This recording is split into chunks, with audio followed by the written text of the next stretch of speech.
Hasta la clase anterior hemos visto todo lo que es la postulación del proceso, la etapa probatoria, ¿no? Decisoria, impugnatoria, y ahí hemos terminado, ¿no? Después de eso ya viene el desarrollo de estos tres procedimientos, ¿ya? El primero, que es el procedimiento lato de conocimiento, abreviado y sumarísimo, y con eso termina todos los procesos de cognición. Los procesos de cognición en los que se declara un derecho, se extingue una relación jurídica, es decir, en las que se resuelve la pretensión del demandante, ¿no? Una pretensión del demandante a fin de que se declare su derecho. Hoy día vamos a desarrollar este proceso lato de conocimiento. En gran medida, este primer procedimiento ya está desarrollado. Solamente lo que tendríamos que decir acá es de que este procedimiento pues se resuelve un conflicto de interés, ¿no? Se determina un derecho, se engloba dentro de este proceso de conocimiento, ¿no? Aquellos procesos de condena con obligación de dar, hacer y no hacer, ¿ya? Los procesos constitutivos que crean, modifican o extinguen obligaciones o relaciones jurídicas, y finalmente los procesos meramente declarativos. En estos procesos se consigue, en conclusión, la declaración sobre el interés pretendido del demandante. Una declaración sobre el interés pretendido del demandante. Muy bien. Procedencia, ¿no? ¿Qué pretensiones se tramitan en este tipo de proceso de conocimiento lato? El 475 lo establece taxativamente, ¿no? Primero, se tramitan en proceso de conocimiento de los juzgados civiles, los asuntos contenciosos, obviamente, los no contenciosos en otros juzgados, que no tengan una vía procedimental específica, no estén atribuidos por ley a otros órganos jurisdiccionales, y además, cuando por su naturaleza o complejidad de la pretensión el juez considere atendible su tramitación. ¿Qué significa esto? Que el juez tiene pues una cierta discrecionalidad para regular la pretensión sobre qué vía procedimental se va a tramitar. Entonces el juez recibe la demanda, advierte de la pretensión cuál es el contenido o naturaleza de esta, y de acuerdo a ello, en decisión inimpugnable, decide si es que le corresponde o no el proceso de conocimiento. Este es para el primer supuesto, ¿no? Cuando no tenga una vía procedimental específica en la ley, ¿no? Hay pretensiones que tienen vías procedimentales específicas, como por ejemplo desalojo, es sumarísimo, ¿no? Alimento, sumarísimo, y así. Las que no tienen una vía procedimental específica van directo al proceso de conocimiento. Ya el juez evalúa, verifica y ve si es que le corresponde este o uno menor, que es el abreviado, pero él la califica. Muy bien. La otra pretensión que también se tramita en este procedimiento es aquella cuyo petitorio, cuya cuantía es mayor de 1000 unidades de referencia procesal, ¿ya? Todas aquellas pretensiones mayores a 1000 unidades de referencia procesal al proceso de conocimiento. ¿Por qué el legislador en su política ha desarrollado o ha considerado que debe ser así? Bueno, porque son pretensiones cuantiosas, ¿no? Que necesitan pues una dilucidación con todas las actuaciones procesales al alcance de las partes, ¿no? El proceso abreviado y el proceso sumarizo nacen, ¿no? Los otros procesos nacen como una respuesta a la tramitación de urgencia de pretensiones menores, de pretensiones urgentes a personas de escasos recursos, para atender sus pretensiones de manera pronta y rápida, ¿no? Entonces se hace esta distinción. Pretensiones de mayores de 1000 unidades de referencia procesal, estamos hablando pues la unidad de referencia procesal está 405 soles. 1000 unidades son 405.000 soles. Ya estamos hablando de pretensiones mayores, ¿no? Más de $100.000. Entonces, estas que se tramiten pues con todos los cauces y etapas que corresponden. Proceso de conocimiento. La siguiente pretensión son aquellas que no son apreciables en dinero o es que hay dudas sobre su monto, ¿no? Aquí también hay otra discrecionalidad del juez, siempre que el juez lo considere así pertinente, dice, ¿no? cuando el demandante considera que la cuestión es solo de puro derecho, ¿no? Y las demás que señale la ley. Específicamente, en algunas pretensiones se refiere, ¿no?, en el Código Civil, cuál es la vía procedimental a través de la que se deba tramitar. Por ejemplo, el proceso de reivindicación, por ejemplo, o el mejor derecho de propiedad. Claramente en el Código Procesal, en el Código Civil te dicen cuál es la vía procedimental. Por ello, en el numeral 5 se dice, pues, los demás que la ley señale. Requisitos de la actividad procesal, ¿no? Nosotros ya hemos desarrollado todas las 4 etapas anteriores.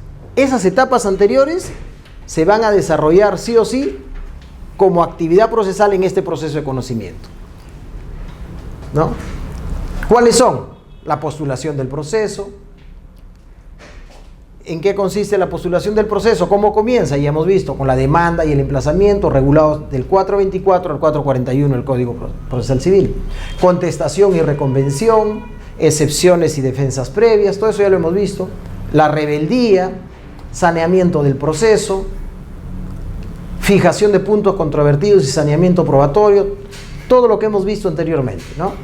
Juzgamiento anticipado del proceso, juzgamiento anticipado del proceso, que es un subcapítulo, y la conclusión anticipada del proceso. Todo esto se va a producir como actividad procesal dentro de este proceso de conocimiento. El juez tiene discrecionalidad para fijar este tipo de procedimiento para los supuestos del inciso 1 y 3 del artículo 475, ¿no?, que es este. 1, no tengan una vía procedimental específica, y 3, sean inapreciables en dinero. Entonces, si tenemos un supuesto de estos en la demanda y nos encontramos en una pretensión con estas características, el juez puede fijar que el procedimiento se lleve a cabo mediante el procedimiento de conocimiento lato.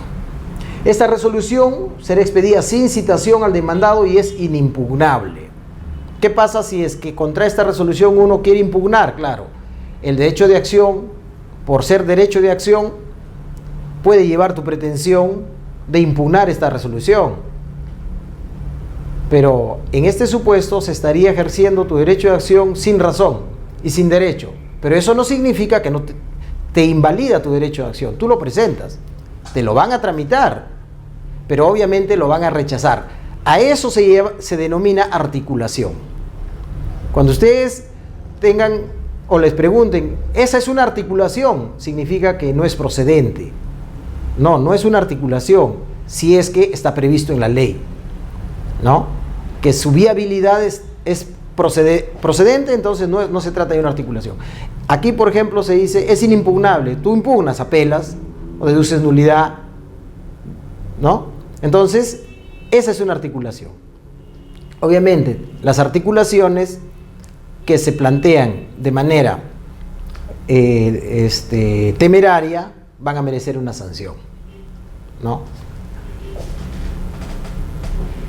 Los plazos máximos fijados para este proceso.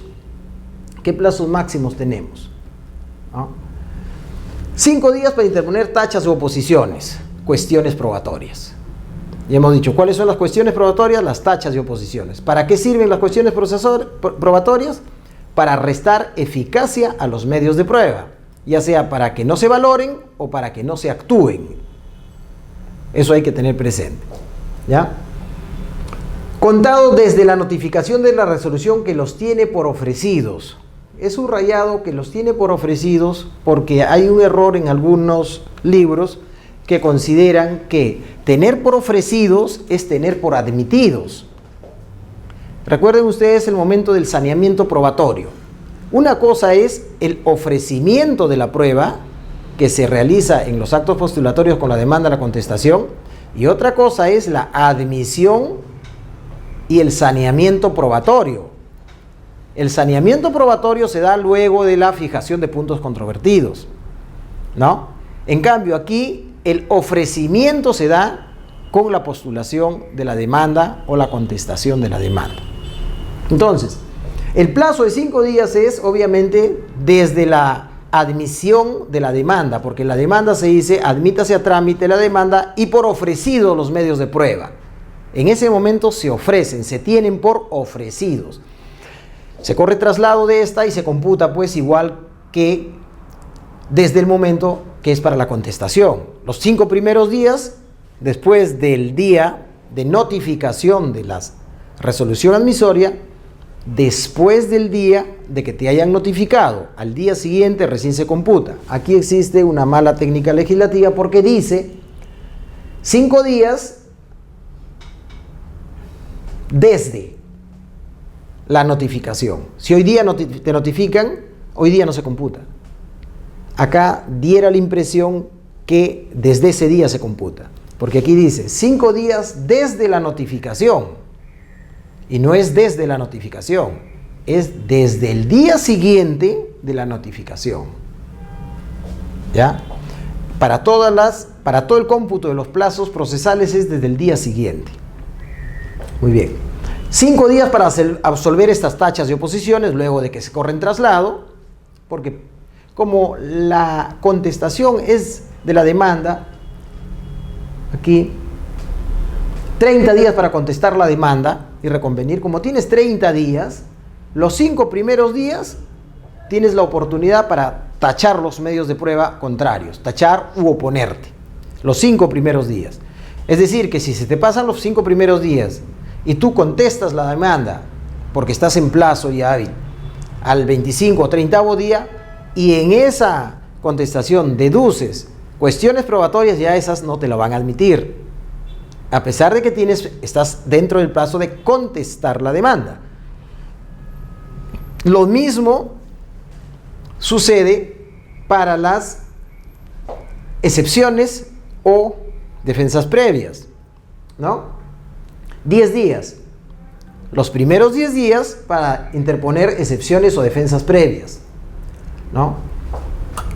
Igual 10 días para absolver estas excepciones.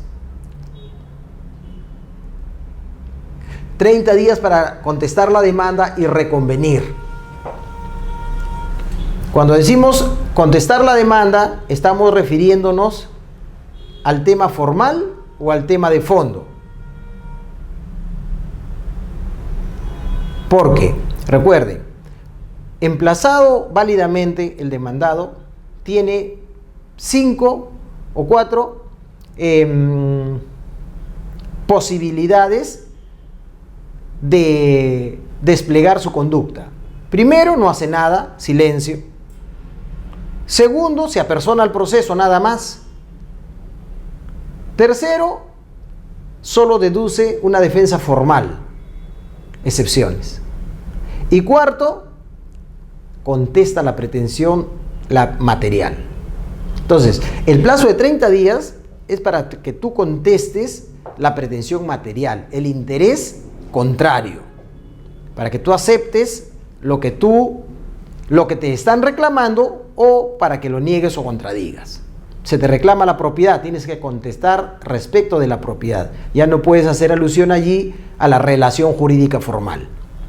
Ya. Entonces, 30 días es para pronunciarte sobre el tema de fondo, sobre la pretensión material, ¿no? 30 días también es para absolver la reconvención si es que te hubiera presentado reconvención. 10 días para subsanar los defectos advertidos en la relación procesal conforme al saneamiento procesal. Recuerden que en el saneamiento procesal, pues, si es que se declara, por ejemplo, fundada una excepción de oscuridad o ambigüedad, una excepción dilatoria, te dan un plazo para que tú lo subsanes. ¿Cuál es el plazo? El plazo es de acuerdo a la vía procedimental de cada proceso. Por ejemplo, para conocimiento, 10 días, para que tú subsanes. Abreviado es otro plazo. Sumarísimo es otro plazo. Entonces, luego del saneamiento procesal, si hay un defecto en la relación jurídica, entonces te dan a dar un plazo. En este caso son 10 días. El 9, ¿no?, de este artículo 478 se encuentra derogado porque se regulaba ahí la audiencia de conciliación. Ya no existe conciliación dentro del proceso. 50 días para la realización de la audiencia de pruebas conforme al artículo 471. ¿Qué nos dice el 471? Que luego de el saneamiento probatorio, el juez lo que hace es fijar fecha para la audiencia de pruebas, siempre y cuando el tema no sea de puro derecho y haya que actuar medios de prueba. De lo contrario, procede al juzgamiento anticipado. Muy bien, 10 días contadas desde la audiencia de pruebas para la realización de una audiencia especial o complementaria, ese era el caso. ¿A qué se refiere? Recuerden, audiencia de pruebas es una audiencia única, pero ¿a qué se refiere este artículo? Audiencia complementaria o audiencia especial. ¿En qué casos hay audiencia complementaria o audiencia especial? En los casos en el que se ha ofrecido como medio probatorio un peritaje. Entonces hay que actuar un dictamen pericial, inclusive puede ser que se dé el caso de un debate pericial, si hay peritos de ambas partes, o en su defecto, si hay que cuestionar un peritaje de oficio. Las partes pueden cuestionar un peritaje de oficio. Entonces, el perito se apersona en una audiencia especial a absolver los cuestionamientos de las partes. Entonces, para programar esta audiencia especial luego de la audiencia de pruebas, 10 días, ¿no? 10 días para este caso. En su defecto, también existe pues la inspección judicial como medio de prueba. Luego de realizar la audiencia de pruebas, si es que el juez considera que debe realizarse una audiencia especial o una audiencia complementaria, entonces se traslada hasta donde tenga que realizar esta inspección judicial. 50 días para expedir sentencia conforme al artículo 211. ¿No? ¿Qué dice el artículo 211? Que antes de dar por concluida la audiencia, el juez comunica a las partes que el proceso está listo para sentencia. Y adicionalmente señala en qué plazo lo va a hacer. Y el plazo también se regula de acuerdo a la vía procedimental. En este caso, 50 días. Luego de que ha concluido, ¿no?, la audiencia de pruebas. Antes de cerrar la audiencia, el juez dice, el caso está expedito para sentencia, la que se dictará en un plazo de ley. Plazo de ley, 50 días. 10 días para apelar la sentencia. Dicta la sentencia y hay un plazo para apelar. 10 días. Igual aquí, en cada vía hay un plazo diferente. 10 días, 5 días, 3 días. ¿No? Asimismo, el artículo 212 nos dice que dentro de un plazo común que no excede los 5 días concluida la audiencia de pruebas, los abogados pueden presentar un alegato por escrito en los procesos de conocimiento y abreviado. Es decir, que en este caso, que estamos hablando del proceso de conocimiento lato, concluida la audiencia de pruebas, tienen 5 días para presentar sus alegatos por escrito, que es diferente al informe oral, ¿no? ¿Y qué cosas son los alegatos? ¿En qué consisten los alegatos? Los alegatos normalmente se esbozan, ¿no?, como las argumentaciones de las partes a efectos de acreditar su derecho. Sin embargo, los alegatos deben reunir una cierta formalidad lógica y razonable a partir de lo que se ha actuado en el proceso. Es decir, que los alegatos no solamente deben considerar los argumentos que se tienen o que se han consignado en la demanda, ¿no?, sino que los alegatos tienen que hacer referencia a lo actuado en el proceso y a lo que se ha probado en el proceso y a las conclusiones que de ahí se derivan para favorecer nuestra pretensión. Es decir, nosotros tenemos una demanda que tiene fundamentos de hecho y fundamentos de derecho, y también que tiene un caudal probatorio. Después de esto hay que hacer referencia a esto. Después de esto viene pues lo que es la actuación. Antes de esto, la fijación de puntos controvertidos. ¿Ya? Y entonces establecer, mi demanda trajo esto, en el proceso se fijaron estos puntos controvertidos, Se actuaron estas pruebas, ¿para qué? Para acreditar cada uno de los puntos controvertidos. Y como resultado de cada de la actuación tenemos esta conclusión. Al punto controvertido número 1 con el medio número de prueba tal, se actuó y se dio esta conclusión, esta conclusión, esta conclusión. ¿No? Ahí hay una operación lógica y una inferencia y un, si se quiere, razonamiento que el abogado tiene que hacer respecto de cómo así esta prueba acredita a su favor el punto controvertido. Es decir, no son argumentaciones libres. Tus argumentaciones tienen que estar parametradas en función de la prueba actuada y del punto controvertido. Vamos a decir que hay 3 puntos controvertidos. Y entonces, con tu prueba actuada, tú haces la valoración, igual que la hace el juez. Valoración de la prueba. Y entonces, obviamente, desde tu punto de vista y desde la valoración que tú haces, te va a dar un resultado, ¿no? Y la suma de todos estos resultados va a ser, pues, la pretensión que tú vas a establecer de fundada tu demanda, ¿no? Obviamente, vas a decirle al juez, señor juez, usted debe sentenciar de esta forma. ¿Comprendes? O sea, en la práctica es un proyecto de sentencia el que le vas a enviar. Considerando que los actuados se ha determinado esto, se ha determinado esto, la aplicación del derecho, en la práctica, con la presentación de tus alegatos, tú le vas a decir al juez cuál es el sentido de la sentencia que él debe adoptar de acuerdo a tu razonamiento, ¿no? Eso es un alegato, ¿no? Y para ello, pues, 5 días después de la conclusión de la audiencia. También es posible que se presente el caso de emplazamiento de un demandado incierto o indeterminado, o en su defecto, un demandado cuyo domicilio tú desconoces, ¿no? Para ello también se ha regulado un plazo especial para este proceso de conocimiento. Y el plazo especial es para el primer supuesto emplazamiento de demandado indeterminado o incierto, que es diferente al demandado cuyo domicilio o residencia desconoces. Son 2 cosas. Una cosa es que desconozcas al demandado y otra cosa es que lo conozcas pero no sabes dónde vive. Si tú desconoces al demandado, son 60 días. Si lo desconoces, porque es suficiente con un edicto. Pero si tú desconoces o ignoras su domicilio, ahí el plazo es 90 días, ¿no?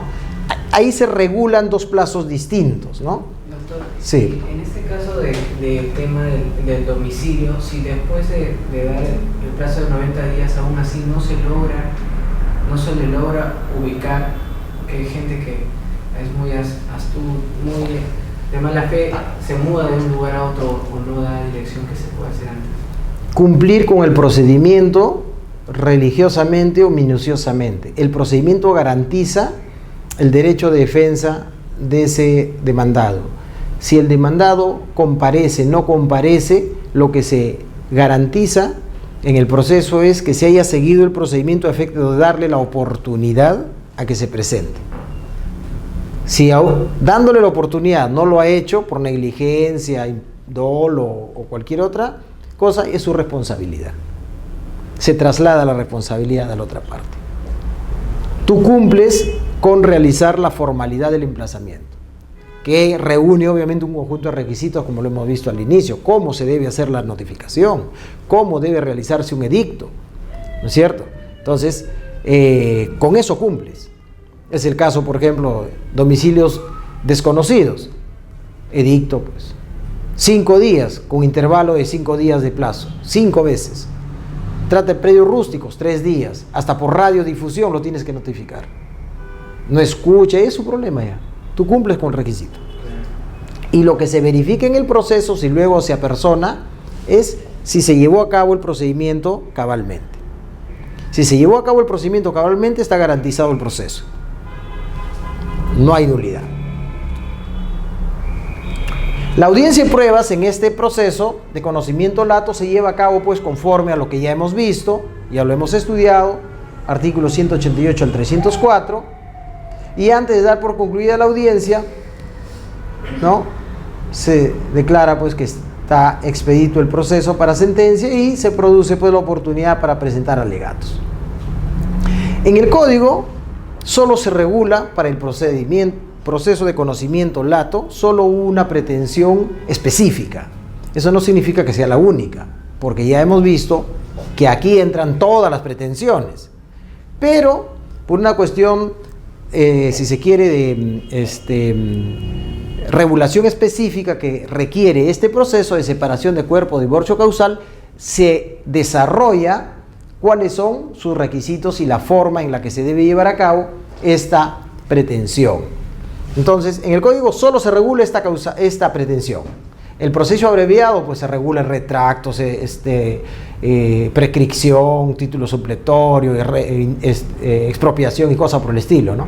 Pero en este se dice todos los procesos que no tengan una vía procedimental específica, mayores a 1000 unidades de referencia procesal y cosas por el estilo, pero también separación de cuerpos o divorcio.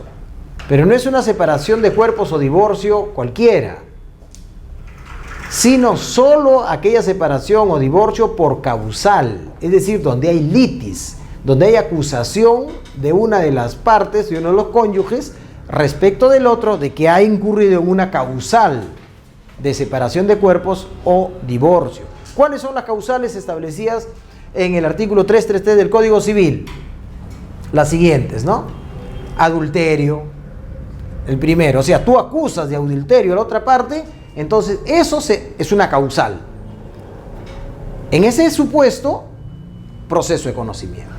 Y así, en todos los demás supuestos, violencia física o psicológica, el atentado contra la vida del cónyuge, la injuria grave, no es cualquier injuria. Primero tiene que ser grave, y no es cualquier injuria grave, sino aquella que haga insoportable la vida en común. Eso lo aprecia el juez con criterio de razonabilidad y proporcionalidad, de acuerdo al nivel cultural de las partes.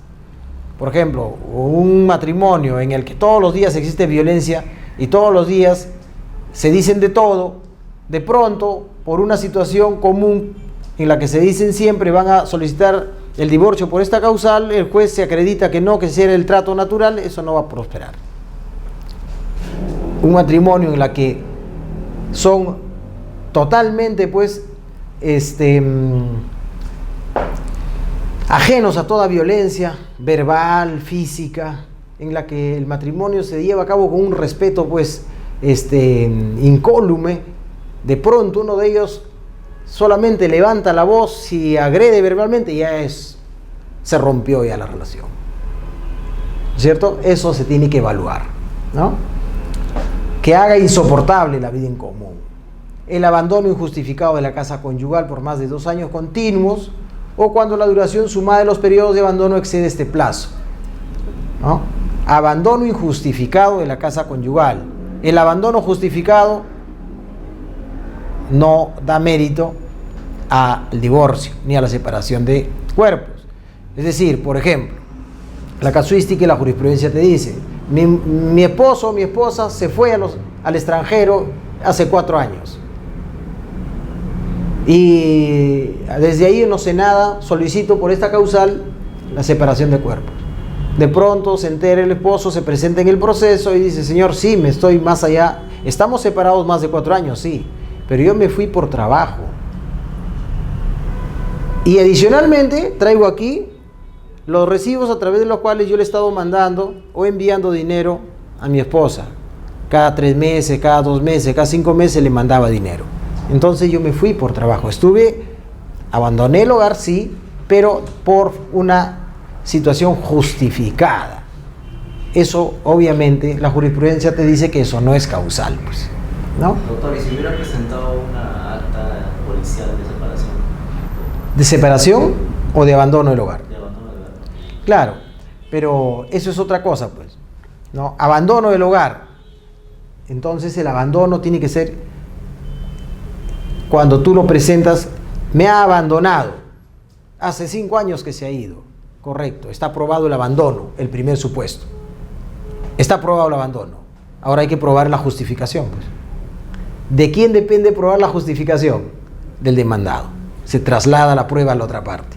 Entonces la otra parte dice, sí, he abandonado mi casa, ¿por qué? Porque me pegaba, porque me hacía esto, porque me fui a curar, porque me fui a abandonar, ya vemos, ya valoramos o no si se justifica o no el abandono. Ya es otro tema, ¿no? O sea, no siempre la constancia de abandono que hace la esposa es suficiente. No, tú me has abandonado hace más de 5 años, ya perdiste ya. No es así, porque la otra parte puede justificar por qué abandonó la casa. Y entonces aquí se habla del abandono injustificado, ¿ya? Conducta deshonrosa que haga insoportable la vida en común. Hace referencia pues a un conjunto de valores éticos y morales, ¿no? Uso habitual e injustificado de drogas, alucinógenos o de sustancias que puedan generar toxicomanía, salvo el expuesto 347, que es para los que tienen que acudir a estas drogas por cuestiones médicas. Eso es otra cosa, ¿no? El uso habitual e injustificado, fíjense, habitual e injustificado, siempre la palabra de justificación, ¿no? Enfermedad grave de transmisión sexual contraída después de la celebración del matrimonio. Si no lo tienes con tu esposa y tu esposa no te ha contagiado, lo has adquirido, eso también, pues. Enfermedad grave de transmisión sexual, la mujer dice, no, yo no quiero que me contagies, pues, ¿no? Homosexualidad sobreviniente al matrimonio, es decir, antes era varón o mujer y luego se volvió lesbiana o homosexual, pues. Ahora esto de aquí, ¿no? ¿Qué grado de implicancia constitucional tiene? ¿No? Ahora que está pues la ideología de género, está de en boga, pues, o sea, los caviares traen debajo del brazo ideología de género, traen del brazo aborto, traen del brazo, o sea, debajo de él, el que te defiende, pues, estos, yo le digo los caviares, ¿no? Porque esa es su ideología, pues qué pena, pues, no sé, ¿no?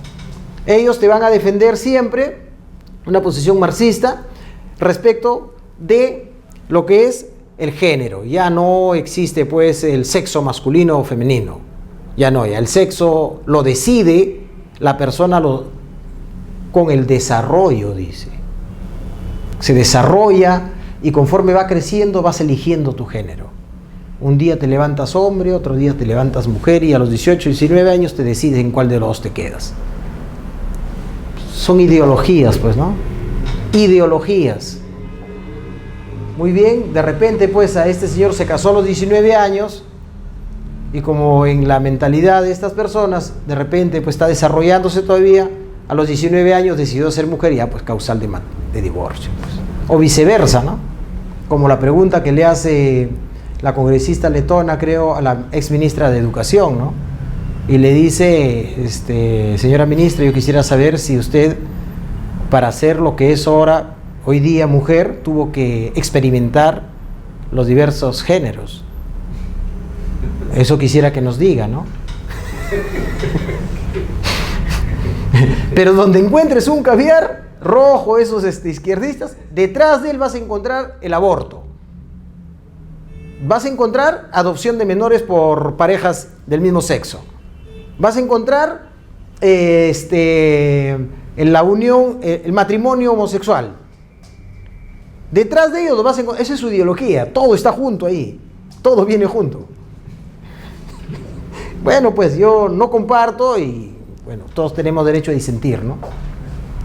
Muy bien. Condena por delito doloso. Imposibilidad de hacer vida en común, obviamente debidamente probada en debate judicial. Separación de hecho de los cónyuges durante un periodo ininterrumpido de 2 años, ¿no? 4, cuando hay menores de edad. En este caso, no es de aplicación el artículo 335, que dice que nadie puede invocar a su favor su propia en hecho propio, el hecho propio que genere el divorcio. Por ejemplo, yo no puedo invocar a mi favor que yo mismo abandone la casa, pero en este supuesto sí se puede. Esto ha venido a regular ya las separaciones de hecho existentes por cuestión fáctica, ¿no? Entonces, después de 2 años, si no hay hijos, tú mismo puedes pedirle el divorcio a la otra parte, invocando el hecho propio tuyo. Yo la he dejado hace 2 años. Antes no se podía, ahora sí se puede. Si no hay hijos. Si no hay hijos. Y si hay hijos, 4 años. ¿Ya? 4 años. Antes no se podía, hoy sí se puede. Diferencia, que antes tú pedías el divorcio a la esposa para que lo acepte. Ella no lo aceptaba y no te lo daba, pues. Ahora tú no le pides a la esposa el divorcio, ahora le pides al juez y le acreditas que está separado 2 años cuando no hay hijos y 4 cuando hay hijos. Y el juez dice, verifica el tiempo y ya está, se acabó el tema. Ya no depende del esposo o de la esposa, ya no depende de la otra parte, ¿no? Y luego, ¿no? Las causales, que es la 13ª causal, esa ya no ingresa dentro del proceso de conocimiento, ¿no?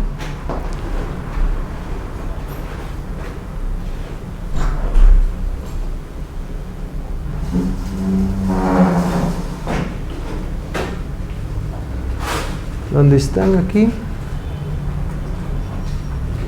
Esa ya no entra dentro del proceso de conocimiento. Muy bien. Del 1 al 12, ¿no? Separación convencional del 1 al 12. La causal número 13 ya no ingresa, porque esa ya se tramita en un proceso sumarísimo. Porque es separación convencional, obviamente. Ya. Estos procesos tienen las siguientes características en el proceso de conocimiento lato o completo, ¿no? Se impulsan solo a pedido de parte, ¿no? Cuando hay hijos menores, en este proceso de separación convencional por causal, ¿no? El demandante o el demandado tienen que anexar a su demanda una propuesta respecto de la tenencia, régimen de visitas y alimentos. Cuando se trate, ¿por qué? Porque cuando se trata de causal, está por discutirse pues quién es el responsable de la disolución del vínculo, pero si hay hijos, dice, si hay menores de edad, obviamente hay que proteger respecto de quién se va a encargar de los alimentos y quién va a tener a los hijos, ¿no? Y también para el que no tiene el régimen, para el que no tiene la tenencia, un régimen de visitas. Todo eso como pretensiones accesorias a la pretensión principal. El Ministerio Público es parte en este proceso de separación por causal, ¿ya? Y como es parte, ya no emite dictamen. Esa es una característica, pregunta de grado, siempre dicen eso, ¿no? El Ministerio Público es parte del proceso de separación convencional, de separación por causal y divorcio ulterior por causal. Es parte en el proceso, sí es parte en el proceso. ¿Emite dictamen, sí o no? No emite dictamen porque es parte, ¿no? Por otra parte, en cualquier estado del proceso, antes de la sentencia, se puede variar, ¿no?, la pretensión de una de divorcio a una de separación simplemente. Siempre de mayor a menor. Si demandaste solo separación, no puedes variar hacia divorcio, porque el proceso está destinado a preservar la familia, entonces demanda otra vez, pues. En cambio, si es al revés, sí. Si demandas divorcio, con posterioridad, antes de la sentencia, puedes modificar tu pretensión a una de separación de cuerpos nada más, ¿no?, para proteger la familia. Muy bien. Se deben acumular a la pretensión principal, ya les decía, la pretensión de alimentos, tenencia, cuidado, supervisión o privación de la patria potestad, separación de gananciales, ¿no? Y todas aquellas pretensiones que puedan resultar, pues, afectadas con esta disolución del vínculo. Por otra parte, si hubiera decisión firme respecto a cualquiera de estas pretensiones, por ejemplo, alimentos se ha llevado a cabo en otro proceso, ¿no? O la tenencia se ha llevado a cabo en otro proceso, ¿no es cierto? Entonces, se puede proponer en este proceso principal de conocimiento su variación. Por ejemplo, si la tenencia está a nombre, la tiene el papá, y el divorcio por causal lo está proponiendo o impulsando la mamá, y tiene sentencia a favor de la tenencia del papá, en este proceso se puede solicitar la variación de la tenencia, el aumento de los alimentos, la variación del régimen de visitas, aún existiera sentencia. ¿Por qué? Como una pretensión accesoria, ¿no? ¿Por qué? Porque todas esas pretensiones o decisiones, alimentos, tenencia, régimen de visitas, no constituyen cosa juzgada inmutable. Es solamente formal, porque se puede demandar el aumento de la pensión o de la pensión, la variación de la tenencia. Entonces, si estuviéramos en esos supuestos, como pretensión accesoria se puede plantear aquí. Como hay varias pretensiones accesorias que derivan pues de la disolución del vínculo, para efectos de la acumulación se flexibiliza los incisos 5, el 1 y 3 del artículo 85. ¿Cuáles son estos incisos que se flexibilizan, ¿no? La competencia. Recuerden que para que exista acumulación, las pretensiones tienen que ser de competencia del mismo juez. Y adicionalmente, tramitarse en la misma vía procedimental. De lo contrario, no hay acumulación. En este supuesto, se prescinde de esas exigencias, ¿no? El tema de familia, ¿no? Ese es el tema de separación convencional y divorcio ulterior. Solamente en ese tema. Acumulación sucesiva. También puede acumularse. ¿Qué es una acumulación sucesiva? Aquella que se produce con posterioridad al inicio de un proceso, ¿no es cierto? Entonces, por ejemplo, tú tienes una demanda en el 5º juzgado de paz letrado de alimentos, tienes una demanda en el 18 juzgado civil especializado de familia, de tenencia y régimen de visitas, y estás presentando hoy día tu demanda de separación y separación por causal y divorcio ulterior, no separación convencional, eso es proceso sumarísimo, es otra cosa. Separación por causal, cualquier causal. ¿Ya? Adelante. Entonces, si te encuentras en un supuesto en que estás tramitando pretensiones que tienen relación directa, como alimentos, tenencia o régimen de visitas, puedes solicitar la acumulación para que todos los otros procesos se acumulen a este, siempre y cuando no haya decisión, ¿no es cierto? Si hay decisión, cosa juzgada, tienes dos opciones: o estás conforme y no cuestionas, o es el caso anterior, no estás conforme y pides la variación, pues, ¿no? Eso es.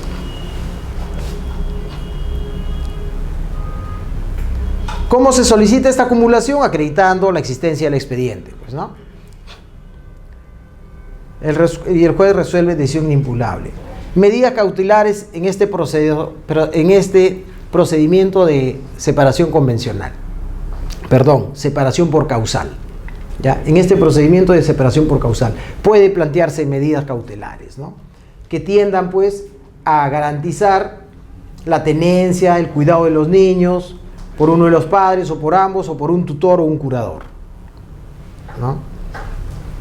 O también para efectos de la administración de los bienes. Recuerden de que el decaimiento del vínculo matrimonial va a tener una incidencia directa en la sociedad de gananciales cuando se ha pactado pues o se han casado por el régimen de sociedad gananciales. Como va a tener un impacto directo sobre ello, tú puedes pedir una medida cautelar para efecto de que no sea administrado solo por una de las partes. Puedes pedir una intervención vía medida cautelar, ¿no? Una medida cautelar en grado de intervención en administración, ¿no? Porque te separas y alguno de los dos tiene una empresa, el gerente de esa empresa ya no te deja entrar a la otra parte. Y comienza pues el traslado de fondos y si se quiere, el menoscabo del patrimonio. Cuando llega la sentencia ya no existe nada. Entonces, para garantizar de ello, puedes pedir una medida cautelar en administración, por ejemplo. Cualquier medida cautelar innovativa, de no innovar, ¿no? Para efecto de que se garantice, pues, la inalterabilidad del patrimonio de las sociedades gananciales. Bueno, hasta allí tenemos el proceso de conocimiento, porque ya lo hemos visto, para los que no han llegado, ¿no?, a tiempo. El proceso de conocimiento ya lo hemos estudiado. Hemos estudiado, pues, la postulación del proceso, demanda, emplazamiento, contestación, reconvención, excepción y defensas previas. Todo eso se produce dentro del proceso de conocimiento lato, ¿no? Rebeldía, saneamiento del proceso, fijación de puntos controvertidos, juzgamiento anticipado, juzgamiento del proceso y conclusión anticipada. Todo eso es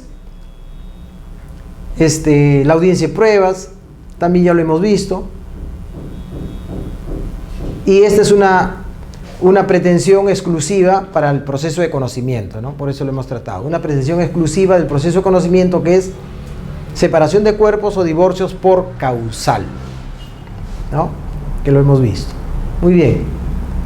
Ahora sí entramos al proceso abreviado. El proceso abreviado sí ya tiene una naturaleza propia, porque lo que hemos visto anteriormente ya lo hemos tratado, pues, ¿no?, en todas las 4 etapas procesales: postulatoria, probatoria, decisoria, impugnatoria. Ahí se ha visto todo eso. El proceso abreviado, en cambio, tiene, pues, una regulación especial. Vamos a ver aquí, pues, sus antecedentes históricos, su naturaleza jurídica, su justificación funcional, qué características tiene, qué plazos, procedencia de las pretensiones, la competencia, la reconvención y su trámite, la abreviación. ¿En qué consiste, pues, la abreviación del procedimiento, ¿no? Hablamos de proceso abreviado. ¿En qué consiste la abreviación del procedimiento? ¿Qué cosa se suprime? La audiencia de pruebas, sentencia, apelación y segunda instancia. Entre los antecedentes históricos que tenemos, proviene, pues, del derecho romano y de las leyes de Justiniano. Encontramos allí su antecedente más antiguo, denominado como juicio sumario. Tenían ellos el juicio ordinario y el juicio sumario. Este juicio sumario en Europa se le conocía, ¿no?, solo se conocía el juicio ordinario, pero gracias a los pontífices Alejandro III, Gregorio IX, Inocente IV y Clemente V, ¿no?, se incorpora, se dictan normas para efecto de simplificar el procedimiento. ¿Para qué asuntos? Para aquellos asuntos de menor cuantía, ¿no?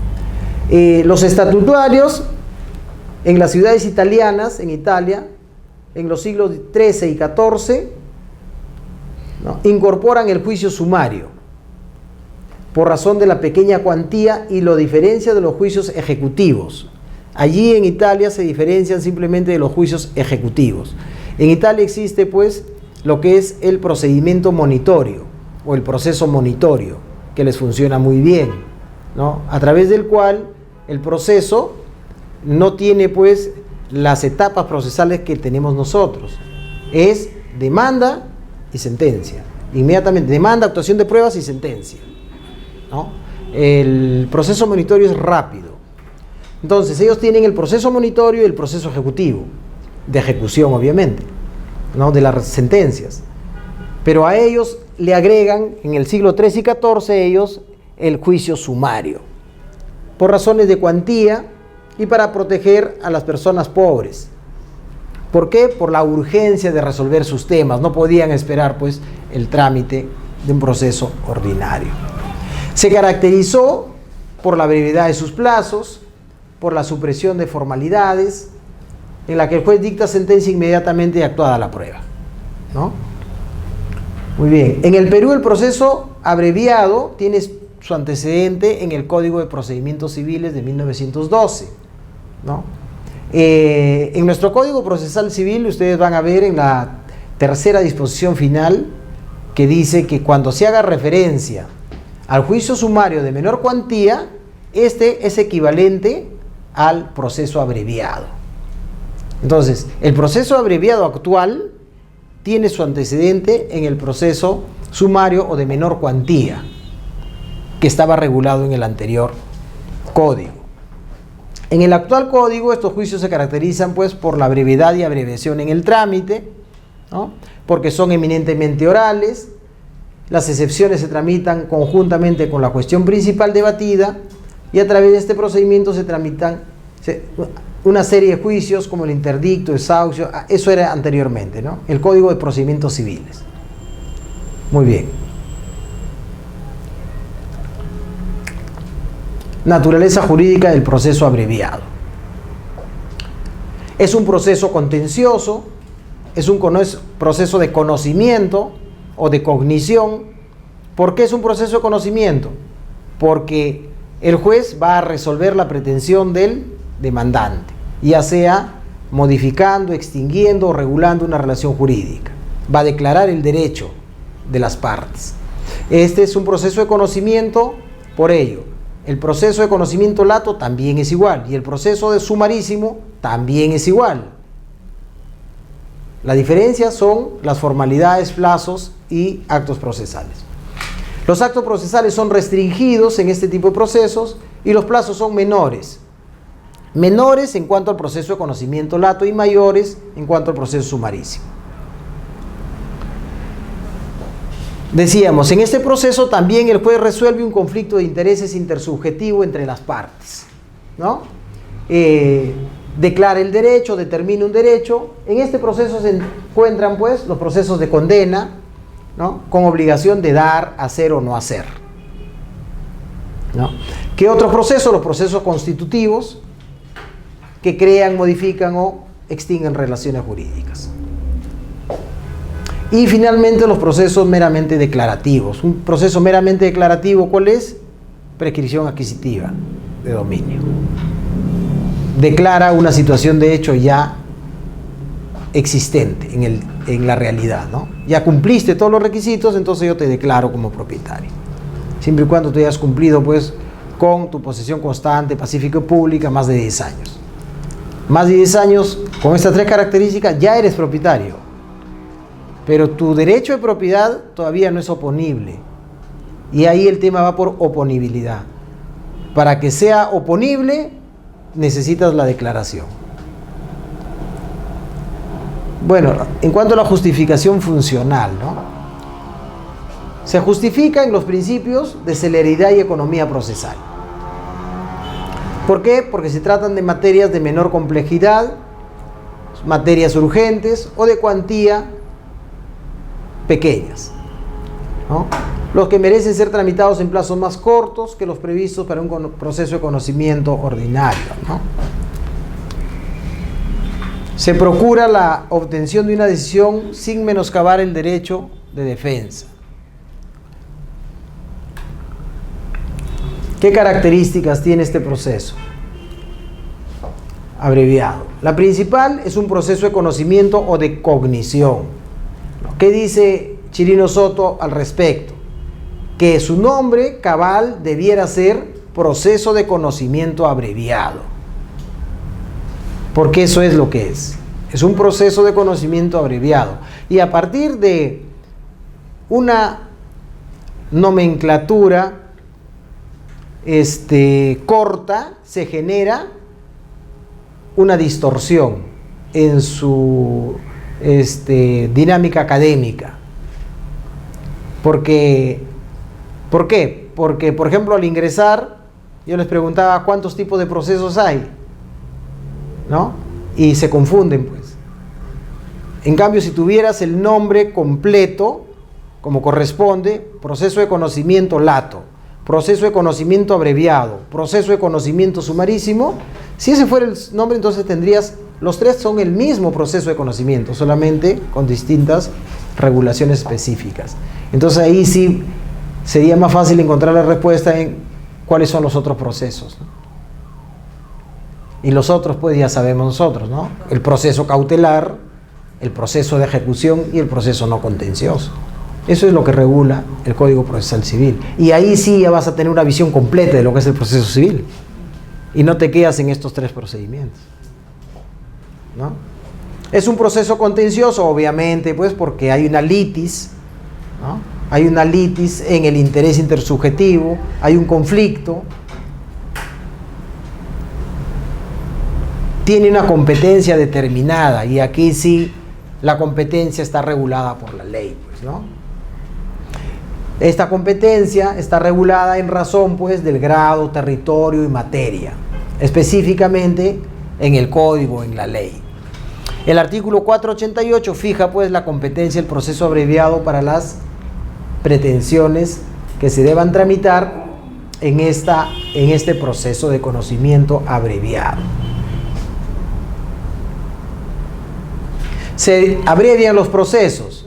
¿Qué significa esto? Que los actos procesales se restringen con relación al proceso de conocimiento lato, ¿no? Solo procede, por ejemplo, la reconvención en determinadas pretensiones. Ya tenemos entonces una restricción. En este proceso abreviado, no en todas las pretensiones procede la reconvención, ¿no? Por ejemplo, el proceso de expropiación no hay reconvención. El proceso de prescripción tampoco hay reconvención, ¿no? En el de conocimiento sí se puede. En el conocimiento sí, Todo. en todas las materias y en todas las pretensiones que se admiten en el proceso de conocimiento, tú tienes la posibilidad de reconvenir, ¿no? Ahí ya tienes ya una restricción. ¿Por qué? Porque la reconvención extiende los plazos. No solamente extiende los plazos, sino extiende las actuaciones procesales, porque es una demanda del demandado, y esa demanda del demandado hay que admitirla, calificarla, hay que absolver excepciones, cuestiones probatorias, se generan 2 cuadernos de excepciones, los 2 cuadernos suben, o sea, el plazo se dilata. Entonces, y lo que se busca aquí, por eso es abreviado, es recortar los plazos. En este caso, cuando le conviene la parte del proceso de conocimiento, también podría solicitar una medida cautelar, ¿no? Por supuesto. Que tiene una pretensión. Claro, claro que sí. Recuerda que el proceso cautelar es un proceso instrumental del principal. Y siendo la reconvención una demanda principal, también cabe la medida cautelar, ¿no? Bien. Otro tema, por ejemplo, aquí, característico, es de que absuelto el traslado de la demanda o transcurrió el plazo para que el juez proceda, ¿no? Se sanea el proceso. Absuelto el traslado de la demanda o transcurrió el plazo, el juez debe sanear el proceso inmediatamente y debe resolver a las excepciones, ¿no? Resolviendo de acuerdo a lo 449 del Código Procesal Civil, ¿no? Previo traslado de las partes, fija los puntos controvertidos, declara la admisión o rechazo de medio de prueba, que es el saneamiento probatorio. Es decir, este saneamiento procesal, la fijación de puntos controvertidos y el saneamiento probatorio se va a producir en este caso inmediatamente después de contestada la demanda o transcurrido el plazo para ello, ¿ya? Lo que se diferencia el sumarísimo. En el sumarísimo todo se hace en una audiencia. Acá no, todavía está separado de la audiencia única. Acá sí hay audiencia y pruebas, ¿ya? Ya. Es exclusiva para determinadas pretensiones. El abreviado es exclusivo para determinadas pretensiones que están establecidas en la ley y que lo vamos a ver, ¿no? Derecho de retracto, título supletorio, prescripción, rectificación de derecho. La reconvención es restringida a determinadas pretensiones planteadas, ¿no? Demanda de prescripción se justifica, pues, ¿no? La naturaleza de esta pretensión, en razón de la naturaleza de la pretensión. Plazos y normas generales. Los plazos en el proceso abreviado. ¿Qué tipo de plazos? Los plazos radicalmente son diferentes, ¿no? Por ejemplo, para las cuestiones probatorias en el proceso de conocimiento eran 5 días. Acá son 3 días. Tacha u oposición. 3 días. Igual, para absolver 3 días también, ¿no? 5 días para interponer excepciones o defensas previas. En el proceso de conocimiento, lato eran 10 días. Acá son 5 días, a la mitad. 5 días también para absolver. 10 días para contestar la demanda y reconvenir. ¿Cómo está, Nacho? En el supuesto anterior eran 30 días para contestar la demanda. o reconvenir. En el proceso abreviado son 10 días, ¿no? Ahí ya tenemos diferencias. 5 días para ofrecer medios de prueba. Si en la contestación se invocan hechos no expuestos en la demanda o en la reconvención. ¿A qué se refiere esto? Recuerden que la contestación de la demanda se va a referir, ¿no?, a los hechos directamente sostenidos en la demanda como fundamentos de hecho. Correcto. Pero si el demandado incorpora nuevos hechos que no están en la demanda, estos nuevos hechos, por eso la contestación corre traslado al demandante. El demandante, ante la posibilidad de estos nuevos hechos y estas nuevas pruebas, tiene también el derecho de contradicción. Y a efectos de desvirtuar estos nuevos hechos, también tiene oportunidad de presentar nuevos medios de prueba. ¿Correcto? Entonces, para esos nuevos hechos también hay un plazo. Y este plazo es de 5 días, en este caso. En el caso del proceso de conocimiento lato son 10 días. 10 días para absolver el traslado de la reconvención, que viene a ser lo mismo que la contestación de la demanda. 10 días para expedir el auto de saneamiento, aquí viene el tema, contados desde el vencimiento del plazo para contestar o reconvenir. Entonces el juez de oficio queda obligado al saneamiento procesal en este proceso abreviado. 20 días a partir del saneamiento, ¿no?, procesal para realizar la audiencia y pruebas.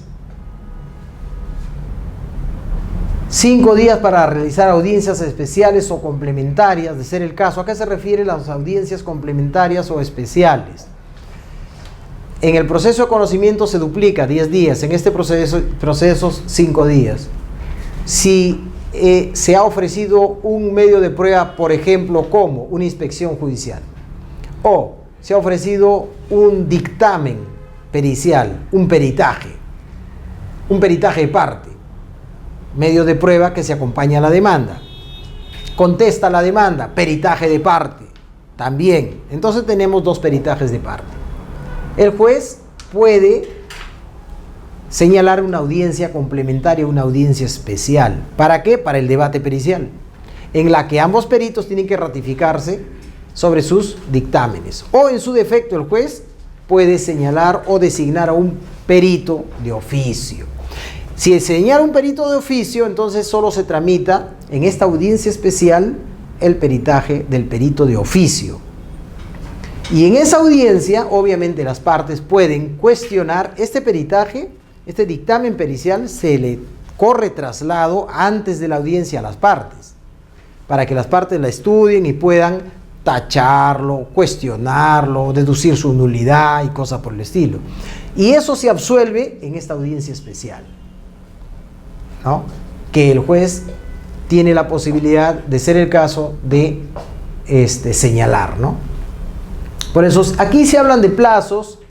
Lo importante no son los plazos, lo importante son las actuaciones procesales, porque en nuestro Poder Judicial, con la carga procesal que tiene, no se respetan los plazos, pues. Pero sí se realizan las actuaciones procesales. Entonces, lo que hay que tener en cuenta son las actuaciones procesales. Es decir, después de la audiencia de pruebas, el juez puede solicitar una audiencia especial, el juez puede señalar una audiencia especial. ¿Pero cómo? No existe. No, sí existe. ¿Pero para qué? Para actuar un determinado medio de prueba que consistente, pues, en una ratificación de un dictamen pericial, que es lo más común, ¿no? Agotado ello, 25 días para expedir sentencia, que eso es solamente una situación de aspiración de la ciudadanía. 5 días para apelar la sentencia, eso sí se cumple, ¿no? 5 días después de notificar la sentencia. Ojo, acá dice 5 días para apelar la sentencia conforme al 373. ¿Qué dice el 373? Desde el día siguiente de su notificación. Entonces, los plazos se computan desde el día siguiente de la notificación de las resoluciones. Aunque en esta regulación de plazos dice desde, no, es desde el día siguiente, ¿ya? Procedencia. ¿Qué pretensiones se tramitan en esta vía abreviada? ¿No? Retracto, título supletorio, prescripción adquisitiva de dominio y rectificación de áreas o linderos.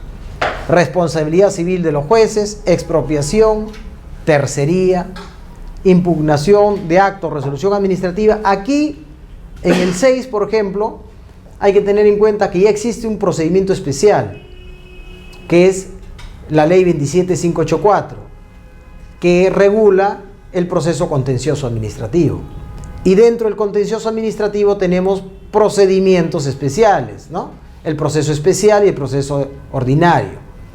O sea, el propio, acá hay una regulación especial.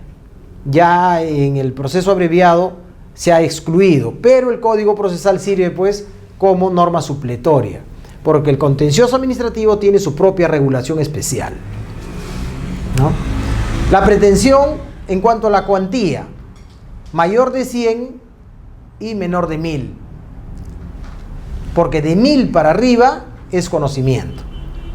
Entonces, mayor de 100, 101, menor de 1000, 999, 1000, conocimiento. Muy bien, los que no tienen una vía procedimental propia son inapreciables en dinero o hay dudas sobre su monto. Aquí una discrecionalidad del juez. El juez evalúa si le corresponde abreviado o conocimiento. Ya decíamos en un inicio que esta resolución es inimpugnable y adicionalmente que el juez evalúa de acuerdo a si le corresponde el abreviado propuesto por la parte o le corresponde el conocimiento. Pero obviamente nos encontramos ante unas pretensiones que no tienen una vía procedimental específica como las otras, ¿no? Retracto, esas cosas, ¿no? No está señalado en la ley, ¿no? O de acuerdo a la cuantía hay dudas sobre su monto. Y finalmente los demás que la ley señale, ¿no? A esto me refería. La resolución que declara el proceso abreviado es expedida sin citación al demandado y es inimpugnable. Lo mismo es para el conocimiento, ¿ya? Es inimpugnable. No se cita, no se corre traslado, ni nada por el estilo. El juez califica la demanda y ¿cuál es la resolución en la que se pronuncia? En la resolución admisoria, ¿no? Admite la demanda y la canaliza en el proceso que él considera, ¿no? Obviamente debidamente motivado y fundamentado. Competencia. Y aquí viene el tema de la competencia de los procesos abreviados, ¿no? Jueces civiles, jueces de paz letrado, para conocer este proceso abreviado. Es decir, proceso abreviado se puede tramitar ante jueces civiles y también ante jueces de paz letrado. ¿Cuál es la diferencia? Determinadas pretensiones en cada uno de ellos, por determinados montos, determinadas materias que lo regula pues el artículo 488. Por ejemplo, en cuanto a la cuantía, ¿no? La pretensión mayor de 100 y hasta 500 unidades, los juzgados de paz letrado. De 100 a 500, juzgado de paz letrado en cuanto a la cuantía. Lo que supera de más de 500, jueces civiles. 500 hasta cuánto? Hasta 999.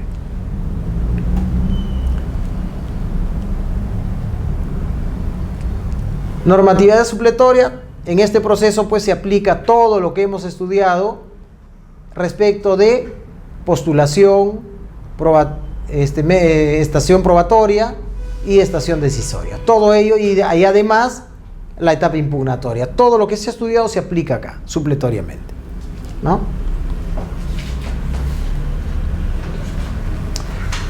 Por razón de la materia, la competencia. La razón de la materia, ¿en qué consiste la competencia por razón de la materia? ¿Cómo se fija la competencia por razón de la materia? Por dos elementos. Primero, por la naturaleza de la pretensión. Y segundo, por las disposiciones legales que lo regulan. Es decir, que las pretensiones por razón de la materia no se tramitan, no se regulan, no se pueden modificar por voluntad del juez o por voluntad de las partes. Está establecido previamente en la ley qué materia se tramita en este proceso o en cualquier otro proceso. Cuando se habla de materia, la ley regula las materias. Por ejemplo, familia, laboral, violencia familiar, contencioso administrativo. La ley regula las materias. Allí no hay opción. Entonces, ¿qué juez es competente por razón de la materia? La ley lo regula, pues. ¿Cómo se regula? Por la naturaleza de la pretensión. Es determinada por el factor objetivo que se deriva de la naturaleza del litigio, de la relación jurídica objetiva y de la demanda. Tiene un tratamiento legal especial, ¿no? Ya hemos visto derecho de retracto y cosas por el estilo.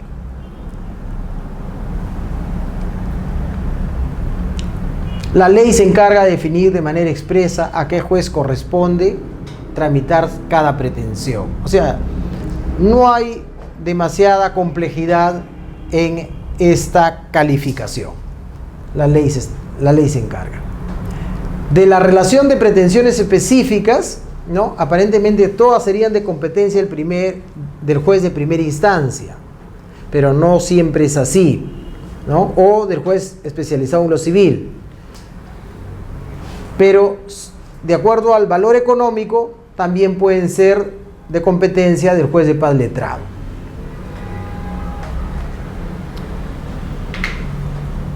Ahora, cuando hay pretensiones que tienen que combinarse en pretensiones por razón de la materia y por razón de la cuantía, ahí sí viene un tema que hay que, si se quiere, hacer un ejercicio mental, ¿no?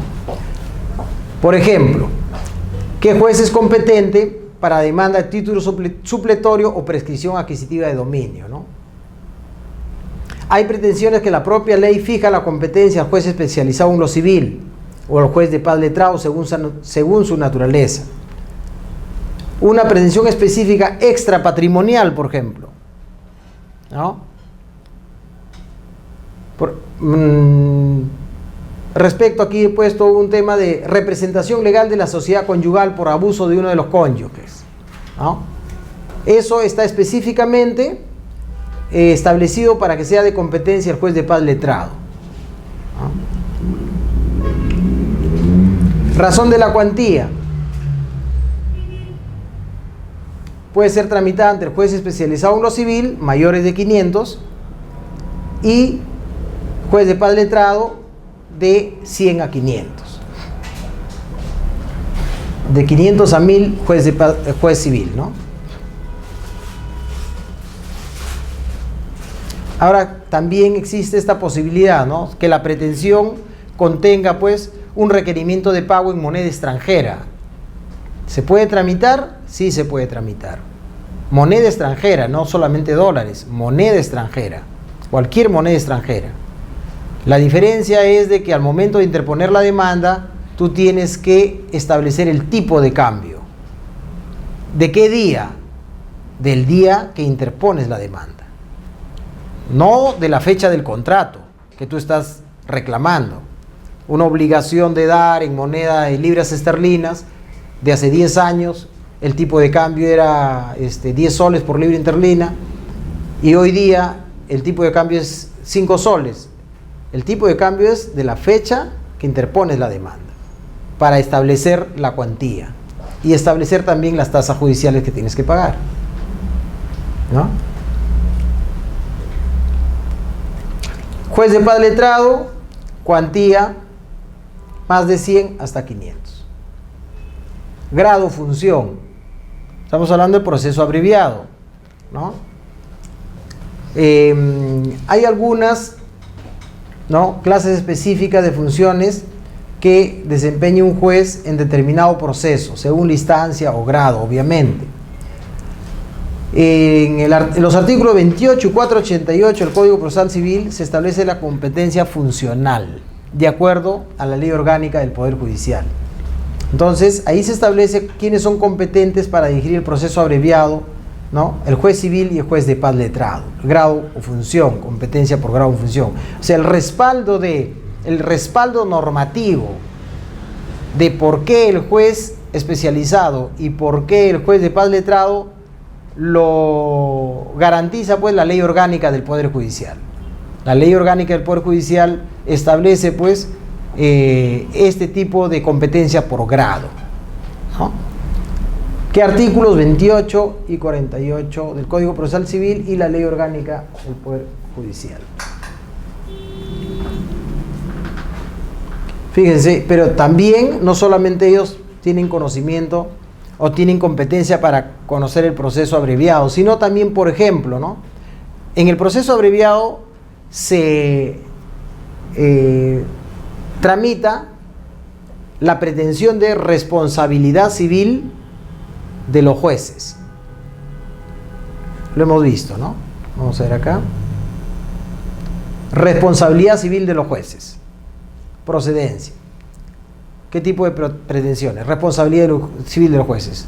Entonces tenemos que en el proceso abreviado, ¿no?, vamos a establecer si el juez es responsable o no por dolo o culpa inexcusable. Muy bien. Pero las demandas contra jueces no necesariamente son contra jueces de paz o contra jueces de paz letrado o contra jueces especializados. También pueden ser contra jueces superiores o contra jueces supremos. ¿Todos ellos se tramitan en proceso abreviado? Sí. Pero algunos se tramitan en el juez especializado y otros se interponen la demanda ante el juez superior o ante el juez supremo como primera instancia. Y esto queda regulado pues aquí, ¿no?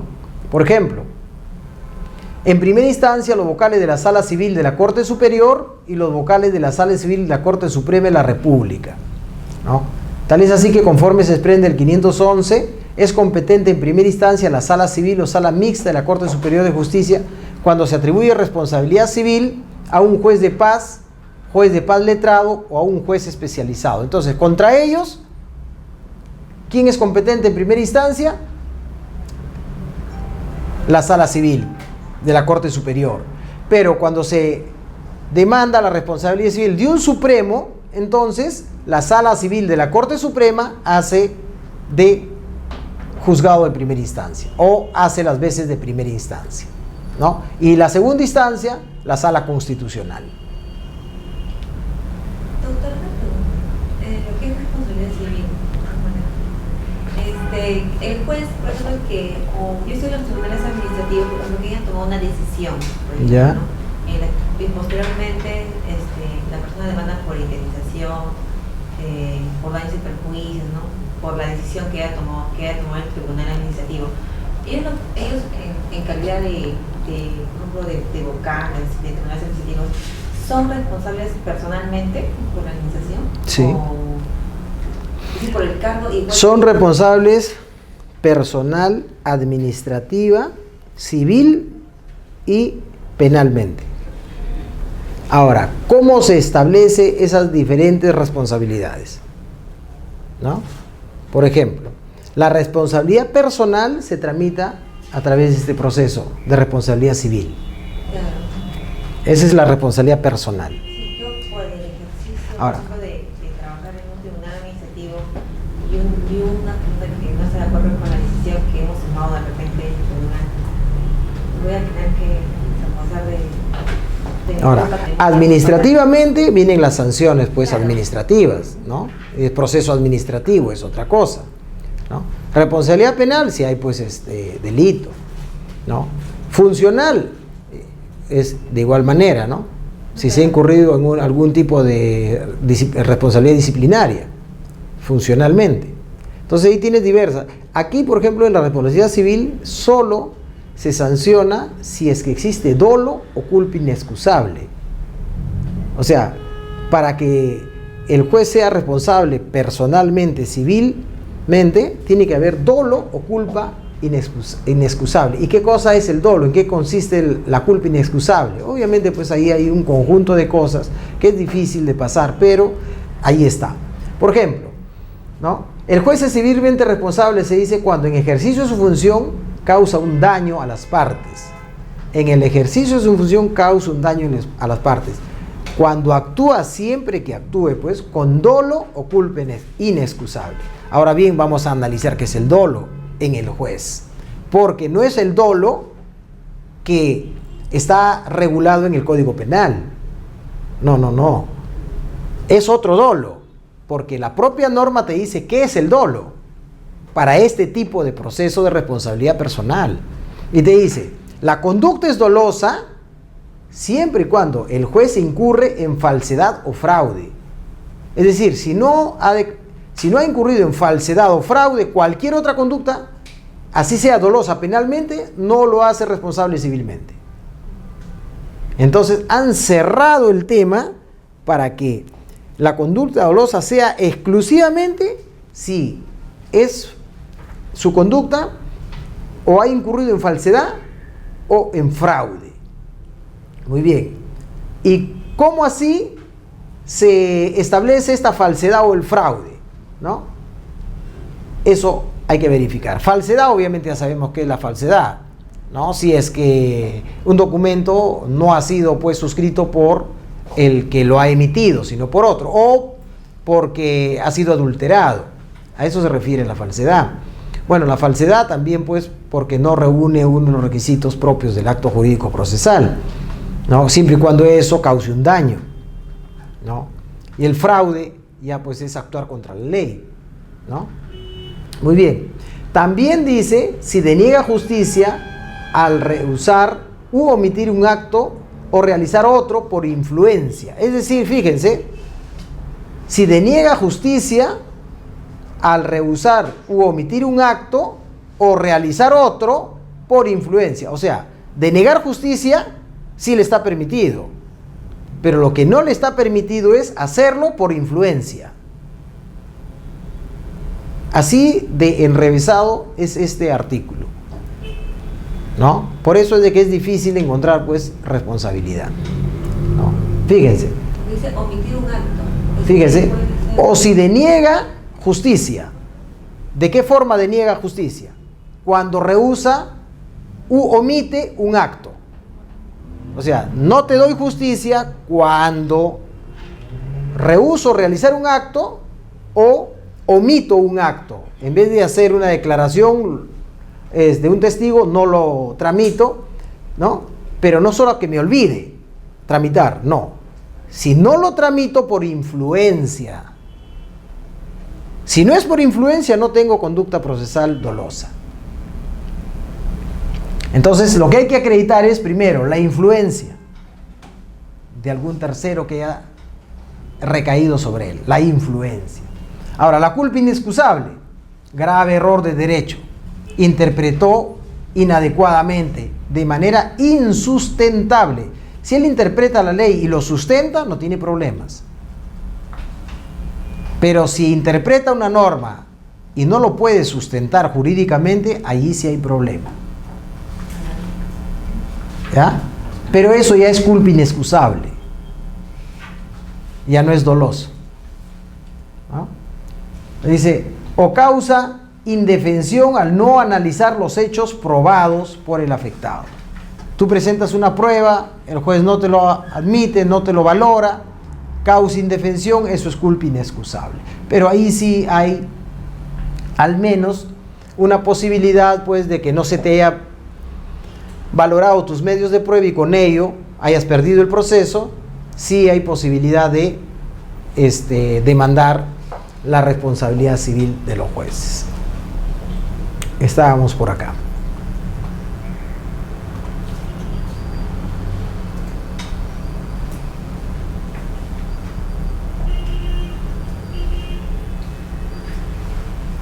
Aquí estábamos, ¿no? Entonces, decíamos pues de que, por ejemplo, en el supuesto de responsabilidad civil de los jueces, la competencia, por razón del grado, se flexibiliza de acuerdo a quién sea el demandado. Reconvención, trámite en los procesos abreviados. Es improcedente en las pretensiones de retracto, ¿no? Título supletorio, responsabilidad civil de los jueces, tercería e impugnación de acto o resolución administrativa, que es la ley 27584, ¿no? Entonces, solo es procedente en el inciso 4, que es tercería. Ahí sí se puede plantear la reconvención. ¿no? Por la norma te dice, no es procedente la reconvención en retracto, título, responsabilidad de los jueces o impugnación. Entonces, ¿en qué sí es procedente? En tercería. Entonces, solo en tercería puedes plantear reconvención. Por ello, de que ya desde ahí el procedimiento se queda restringido a menores actuaciones procesales. ¿En qué consiste la abreviación del procedimiento? ¿No? En el que el juez, una vez cumplido con el traslado de la demanda y recibido la contestación o transcurrido el plazo, debe inmediatamente resolver y sanear el proceso. ¿Cómo sanea el proceso? Conforme al 449 y 468 del Código Procesal Civil. ¿Qué dice el 449? ¿No? Contenido del auto que resuelve la excepción. Absuelto el traslado, transcurrido el plazo, el juez resuelve la excepción dentro de los 10 días siguientes. Si declara fundada la excepción, declara también el saneamiento. Infundada la excepción, saneado el proceso. No hay cuestionamiento de la relación jurídica. De lo contrario, aplica lo dispuesto el 450 y 451. ¿Qué dice el 450 y el 451? ¿No? De que es posible que el juez pueda resolver declarando fundada la demanda y en algunos supuestos pronunciarse solo por uno de las excepciones si se han presentado varias. Por ejemplo, si se presentan las pretensiones o las excepciones de incompetencia, litispendencia o convenio arbitral, solo se pronuncia por una de ellas, las demás no está obligado a pronunciarse. Ahora bien, la otra parte puede apelar y el superior puede revocar. Si el superior revoca, entonces el juez recién se pronuncia por la siguiente pretensión, la siguiente excepción, ¿no? Es decir, se resuelve una por una. Cuando tengamos excepciones conjuntas que planteen pues la incompetencia, planteen un convenio arbitral o una litispendencia, por ejemplo, ¿no? Entonces, primero resuelve una, no resuelve las otras. Si la otra parte no cuestiona la decisión, concluye el proceso. Pero si no acepta la decisión, apela, pues, ¿no? El superior revoca y devuelve para que resuelva la otra excepción, ¿no? Bueno, ahí hay un dilatamiento innecesario porque debiera resolverse de plano las tres, ¿no? Pero así está. En ese sentido, eso se puede mejorar, obviamente, ¿no? Eso se puede mejorar. Efecto de las excepciones, ya hemos dicho de que existen excepciones dilatorias y excepciones perentorias, ¿no? Las dilatorias, pues, de acuerdo a cada proceso, te dan un plazo para que sean subsanadas, y las perentorias, pues, rechazan y se archiva el proceso. Después del saneamiento procesal viene, pues, la fijación de puntos controvertidos, y hemos visto cómo se realiza esta fijación de puntos controvertidos. Luego viene, pues, la admisión de medios probatorios, o denominado también saneamiento probatorio. También ya lo hemos estudiado, cómo se realiza el saneamiento probatorio, ¿no? Y finalmente lo que hace es verificar, pues, si estos medios de prueba admitidos van a necesitar una actuación o no. Por ejemplo, si se trata de pruebas exclusivamente documentarias que no necesitan ninguna actuación, entonces no hay audiencia de pruebas, porque se trata de valoración de documentos. Audiencia de pruebas, declaraciones de parte, declaraciones de testigos, inspección judicial, peritajes. Bueno, eso sí se tiene que actuar. Allí sí. Pero si no hay nada de eso, solamente hay documentos, prescinde de la actuación de pruebas y puede declarar el juzgamiento anticipado del proceso. ¿Pero no puede ser un informe después? Claro que sí. Porque concluido el saneamiento procesal y declarado de que no se va a actuar pruebas, el juez declara, pues, expedita el proceso para sentencia y comunica a las partes que pueden presentar sus alegatos. Decíamos en el proceso de conocimiento que solo para el proceso de conocimiento lato y proceso abreviado procede los alegatos por escrito, ¿no? Plazo 5 días, posterior a la sentencia, ¿no? Solo para estos procedimientos. En el proceso sumarísimo, los alegatos se hacen en la misma audiencia. Entonces, sumarísimo se realiza todo en una audiencia. Saneamiento, fijación de puntos controvertidos, saneamiento probatorio, audiencia de pruebas y alegatos. Y también sentencia. Por excepción, se le puede dar un plazo, pero la regla es que también se dicta sentencia. Muy bien. Al prescindir esta audiencia, el juez procede al juzgamiento anticipado sin perjuicio del derecho de las partes a solicitar la realización de un informe oral, ¿no? Previamente a la presentación de los alegatos. Hablábamos de los alegatos y acá decía esto, ¿no? Los alegatos no son argumentaciones libres, sin parámetros, que las partes pueden presentar ante el juez. No son las argumentaciones que como defensa tú puedas esgrimir en el proceso respecto de tu pretensión. Los alegatos tienen un orden y los alegatos tienen que estar referidos a la actuación del proceso y a lo que en el proceso se ha dilucidado. El proceso es un mecanismo a través del cual el juez busca establecer ¿qué cosa? El pasado, la verdad que dio mérito al conflicto. Para eso se hace proceso. Entonces, terminado el proceso, vienen los alegatos. Entonces, los alegatos lo que te van a decir, los alegatos lo que te van a dar es la oportunidad a que tú le digas al juez si el proceso ha logrado establecer la verdad material y cómo así ha quedado acreditado que tu pretensión es la que corrobora esta verdad material. Siendo así, lo que vas a utilizar en los alegatos son, en principio, como parámetro, los puntos controvertidos. A partir de los puntos controvertidos vas a elaborar tu argumentación. Entonces, se ha fijado como puntos controvertidos esto, esto y esto. Y se ha acreditado en la audiencia de pruebas de esta forma, porque ahí tú tienes que hacer una valoración de la prueba. Es decir, tú le vas a decir al juez cómo debe valorar la prueba, de acuerdo a tu criterio. Le vas a adelantar. Y como tú defiendes a una parte, desde tu punto de vista, vas a demostrarle al juez, lógicamente, que tú tienes la razón, a través de la valoración de la prueba. Obviamente si te favorece, ¿no? Si no, ¿para qué? ¿No? Y luego, establecer, pues, cuál es el derecho aplicable. En los alegatos tú vas a establecer entonces la verdad procesal.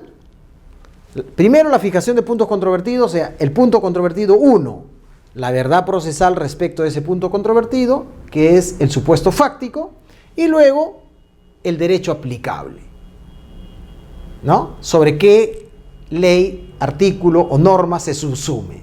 Y luego la inferencia, que viene a ser la conclusión de la pretensión o del punto controvertido. Haces una inferencia, entonces, por esta razón, se debe o no declarar fundada o infundada la demanda. ¿No es cierto? Entonces, esa es la operación mental que tú tienes que hacer en los alegatos.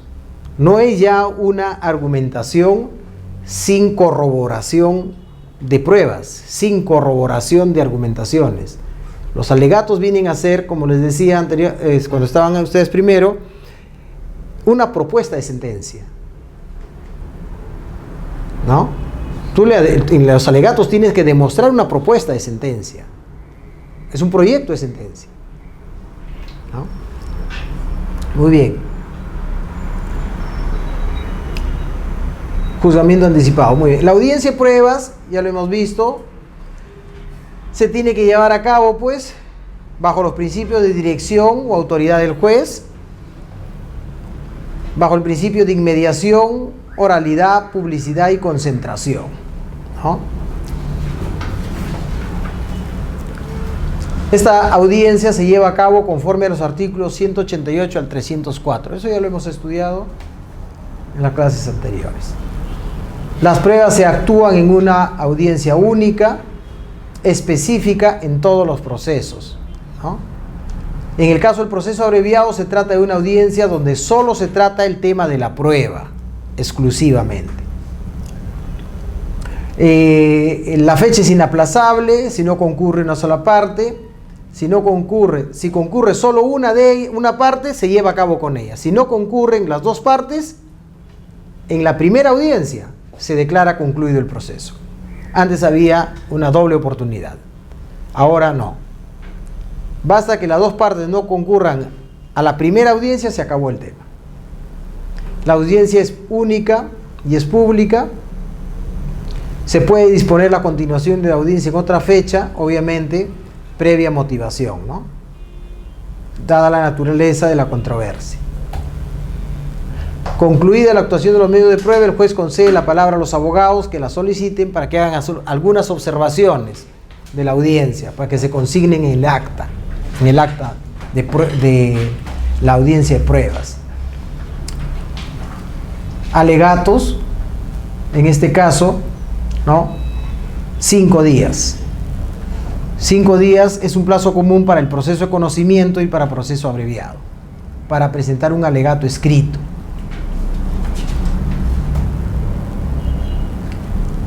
Bueno, después de los alegatos viene pues la sentencia, ya sabemos en qué consiste, ¿no? Y viene la posibilidad de poder apelar esta sentencia, ¿no? La apelación de la sentencia se va a conceder siempre con efecto suspensivo cuando se declare pues improcedente la demanda o cuando la invalidez de la relación procesal de carácter insubsanable no se haya o se haya producido por responsabilidad de alguna de las partes, ¿no? Se le dio un plazo, no subsanó, en consecuencia pues se declaró la conclusión del proceso porque no se pudo subsanar un defecto formal, ¿no? En este caso tú puedes apelar de la sentencia y este efecto que se concede es de manera suspensiva, ¿no? El efecto es suspensivo. La que declara fundada una excepción o defensa previa y de la propia sentencia, ¿no? Las demás apelaciones se deben conceder sin efecto suspensivo y tendrán la calidad de diferidas, es lo que hablábamos anteriormente, ¿no? Salvo que el juez decida su trámite inmediato mediante resolución debidamente motivada. Ahí la diferencia. Diferida, el trámite se reserva.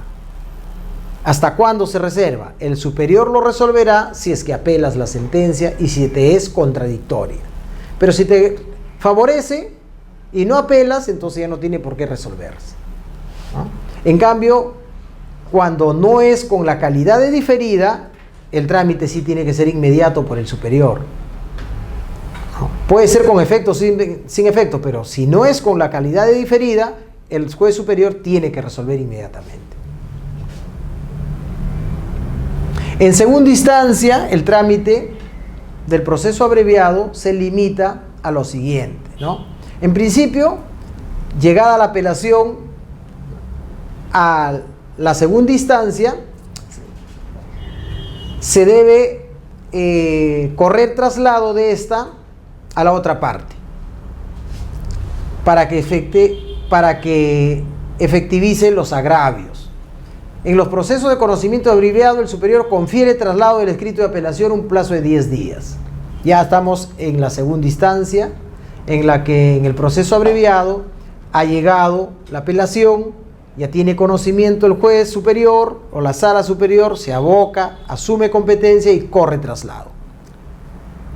Aquí viene la actuación de la otra parte, que no se enteró porque ganó el proceso, ¿no es cierto?, que no se enteró que la otra parte había apelado. Pero claro, ahora ya existe el sistema de seguimiento judicial en línea, entonces tú estás al día y sabes si apeló o no apeló. Pero esto está reservado para cuando no existía eso, ¿no? En el 93 todavía no estábamos en ese momento. Entonces, el superior corría traslado, ¿no? Oye, han apelado. ¿Tienes algo que decir? Entonces, en ese momento tú tienes la oportunidad de adherirte a la apelación. Y ahí tienes pues la apelación adhesiva que decíamos, ¿no? Te puedes adherir, ¿no? O del apelante, si hubo adhesión, por ejemplo, al contestar el traslado, la otra parte puede adherirse al recurso, fundamentando sus agravios. De lo que se confiere, traslado también a la otra parte. Te han corrido traslado del demandado que ganó o que perdió su apelación, y en el superior se adhiere la otra parte, también te incorre traslado. ¿Para qué? Eso se hace para dar cumplimiento al principio de contradicción y de bilateralidad. Si se rompe este principio, hay nulidad. Entonces, no te dan el plazo, no te corren traslado, hay nulidad, ¿no? Muy bien. Con lo absuelto se señala fecha y día para la vista de la causa, ¿no? Día y hora para la vista de la causa. Aquí decíamos que la adhesión es una apelación autónoma, por cuanto si se desiste, el que la interpuso no acarrea la nulidad del adherente, se mantiene, ¿no? El desistimiento de la apelación no afecta a la adhesión. Y la primera pretensión que tenemos aquí, que se tramita pues en este proceso, es el de retracto, ¿no? ¿Qué es el retracto? Vamos a recordar un poco acerca de lo que es el derecho del retracto. Es un derecho que la ley le otorga a determinadas personas, ¿no? ¿Para qué? Para subrogarse en el lugar del comprador, del adquiriente, ¿no? Y asumir todas las estipulaciones del contrato en la compra-venta. Entonces, el retracto se produce en la compra-venta, ¿no? ¿Para qué? Para que el que tiene ese derecho pueda subrogarse, sustituirse en el comprador. Obviamente, solo para beneficiarse de ese derecho, aceptando las condiciones que se pactaron en ese contrato, porque el vendedor no se puede perjudicar.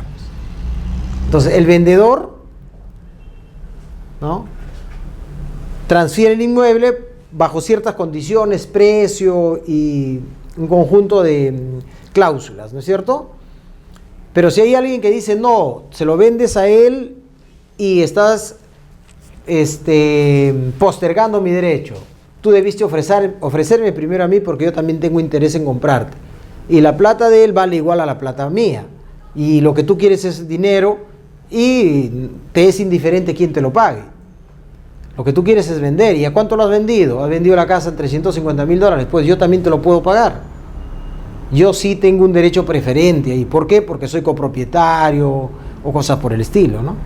Antes había el arrendamiento, ahora el arrendatario, ahora ya no existe, pues, ¿no? Entonces yo tengo un derecho expectaticio, ahí yo soy copropietario, me interesa adquirir todas las cuotas alícuotas del derecho de copropiedad, así de que debiste ofrecerme a mí. Entonces, ese derecho se te respeta siempre y cuando tú le des al vendedor iguales condiciones que el comprador.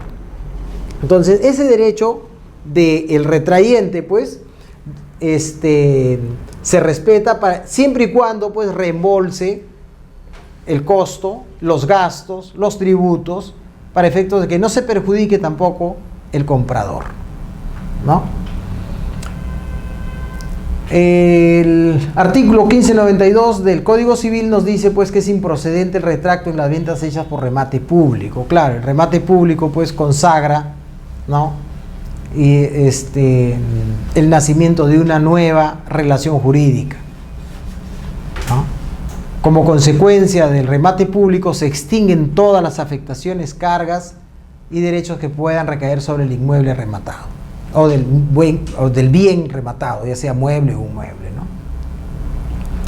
Procede también en la dación en pago, procede respecto de bienes muebles inscritos o de inmuebles, es irrenunciable e intransmisible por acto inter vivos, es decir, no puede renunciar al derecho de retracto. El plazo, que es el fundamento, que es la principal o el principal elemento de supervivencia del derecho del retrayente, es de 30 días, un plazo cortísimo, pero 30 días a partir del conocimiento, ¿no?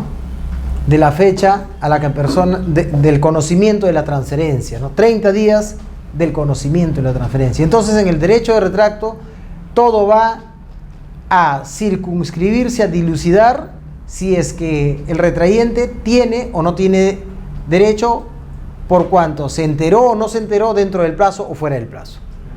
El plazo es todo lo que va a determinar ahí, ¿no?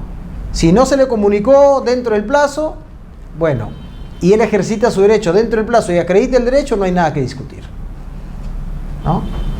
Pero si está fuera del plazo, ya el asunto está fuera del plazo desde que tomó conocimiento o desde la fecha en que se le notificó. Muy bien. 30 días contados a partir de la comunicación de fecha cierta. Aquí tenemos un tema, ¿no? Que el que tiene un inmueble debe comunicar a los que posiblemente tienen este derecho de retracto su intención de enajenar el inmueble, ¿no? Entonces, un copropietario, su derecho expectaticio, su derecho de la alícuota, de la herencia, vamos a decir así, quiere transferir sus acciones y derechos a un tercero. Obviamente conoce de que hay otros copropietarios. Si quiere hacerlo, primero tiene que notificarlos. Una carta notarial de fecha cierta, ¿no? Carta notarial, entonces estoy vendiendo mi 15% de derecho de acciones y derechos que tengo sobre este inmueble a $100,000. Tienen un plazo de 30 días para comprarme. No me lo compran, lo puedo vender afuera, a cualquiera. Se acabó el tema, ¿no? Entonces, 30 días a partir de la comunicación. Obviamente acá dice a partir de la comunicación, es a partir del día siguiente de la comunicación. Los plazos se computan así. Ahora bien, si el domicilio no es conocido o no se puede conocer, hay que publicar en los diarios, ¿no? 3 veces con intervalo de 5 días entre cada aviso, ¿no? En este caso, el plazo desde el día siguiente al de la última publicación es el que se debe computar de los 30 días. Si el retrayente conoce la transferencia por cualquier medio distinto, el plazo se cuenta a partir de la fecha del conocimiento. ¿Quién prueba? Vamos a ver acá, ¿no? Carga probatoria. ¿Quién prueba el conocimiento? Corresponde a los demandados.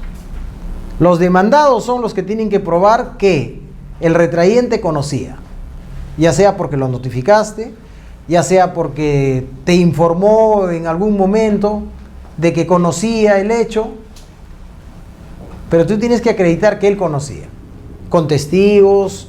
Ya tienes la libertad probatoria, pues, ¿no? De todos los medios de prueba a tu alcance.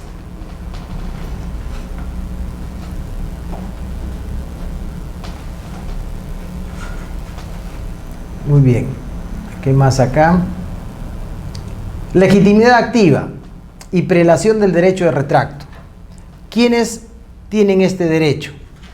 Y también, ¿cuál es la prelación si es que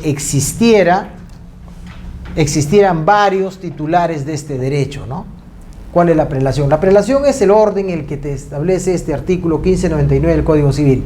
¿Y quiénes son los que tienen legitimidad activa? Primero, el copropietario, que es el que tiene la primera prelación, en la venta a tercero de las porciones indivisas. El litigante en caso de venta por el contrario del bien que se esté discutiendo judicialmente. Estás discutiendo, por ejemplo, la propiedad de un inmueble, ¿no? Demandante y demandado. Cualquiera de los dos está queriendo acreditar dentro del proceso que es el titular del derecho. Entonces, cualquiera de los dos puede enajenar su derecho que está en juego en el proceso, pero no lo puede hacer si no lo ofrece primero a la contraparte, ¿no? El propietario en la venta del usufructo y a la inversa, ¿no? El propietario del suelo y el superficiario. El superficiario es el que tiene el derecho de superficie, que son los aires, ¿no? Los propietarios de predios urbanos divididos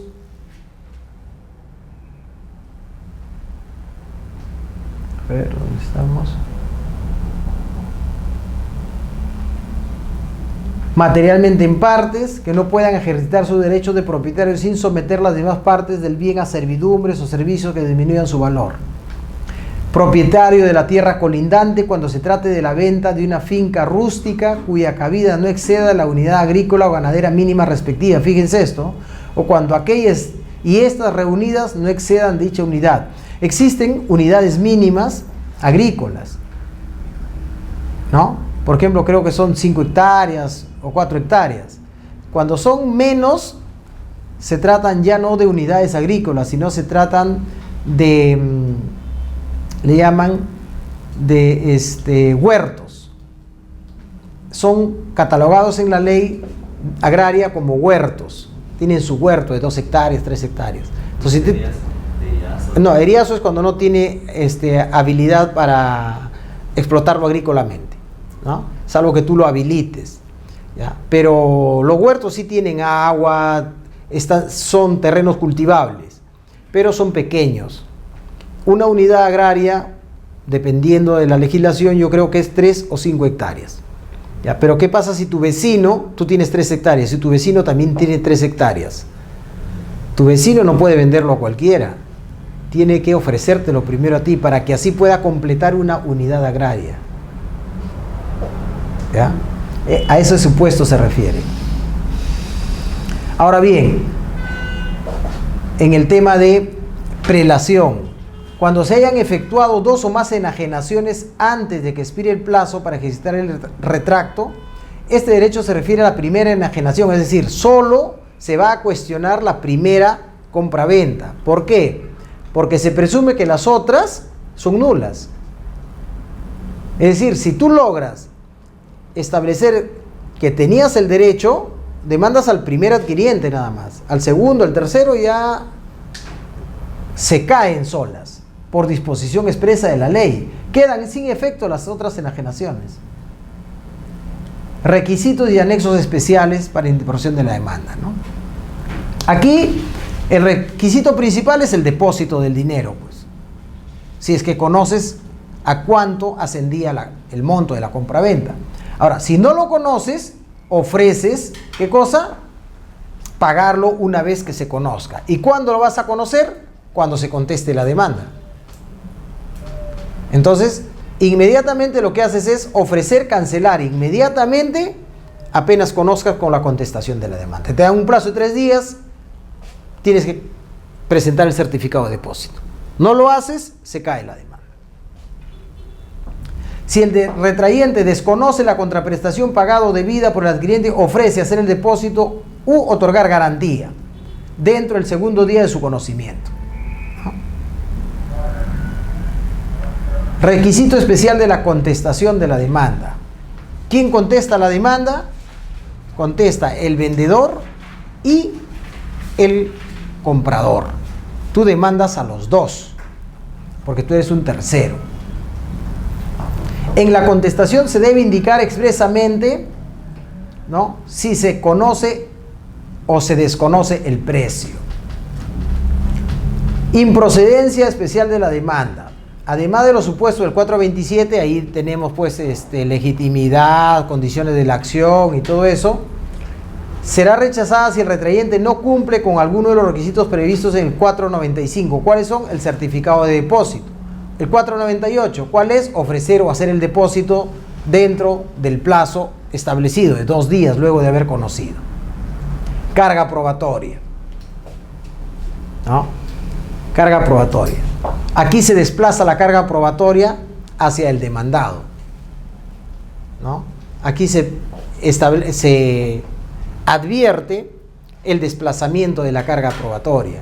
¿Por qué? Porque la regla general, ¿cuál es? Quien afirma hechos debe probarlos.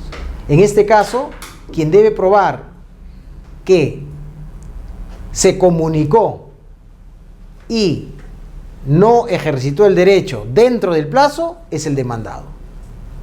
Entonces el demandado tiene que acreditar eso, ¿no? Carga de la prueba del conocimiento, la transferencia corresponde a los demandados. Conclusión especial del proceso en cualquier estado, ¿no? En cualquier estado del proceso, recuerden esto, en cualquier estado del proceso se puede declarar la conclusión si es que se acredita que el demandante conocía y no hizo nada. Si es que conocía y dejó pasar el plazo.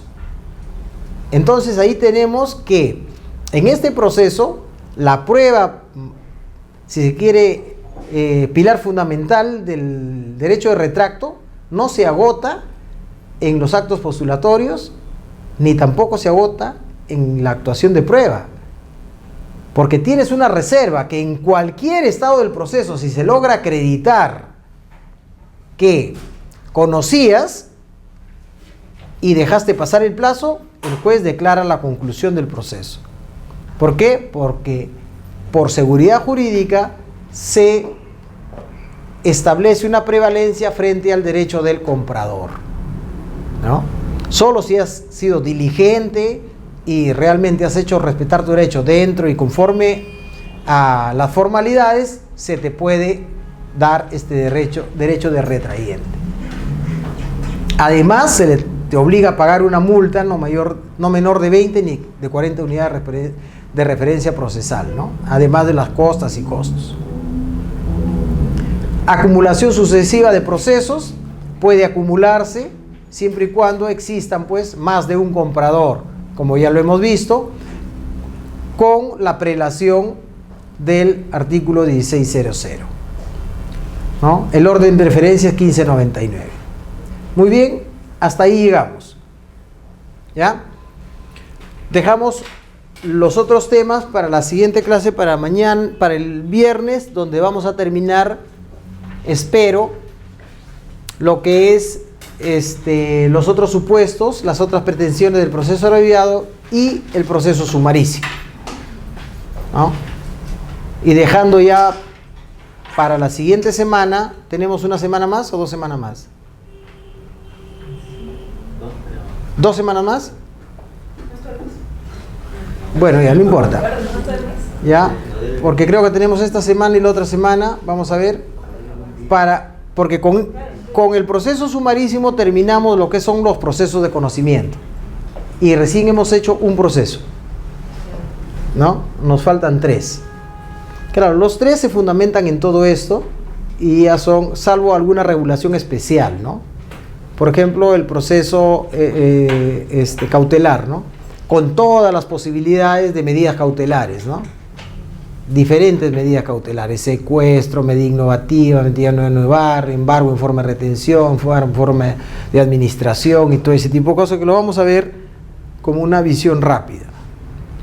Y luego de eso el proceso de ejecución, proceso ejecutivo, proceso de ejecución de resoluciones judiciales, y finalmente terminamos con los procesos no contenciosos, que eso es pequeño. Y ahí sí, recién pueden decir que han visto todo lo que es el proceso civil, ¿no? ¿No? El proceso no contencioso es una cuestión más pequeña, pero con eso terminaríamos con el proceso civil. Obviamente, dentro de todo esto, ustedes van a darse cuenta que existen algunos temas que son más importantes que otros, ¿no?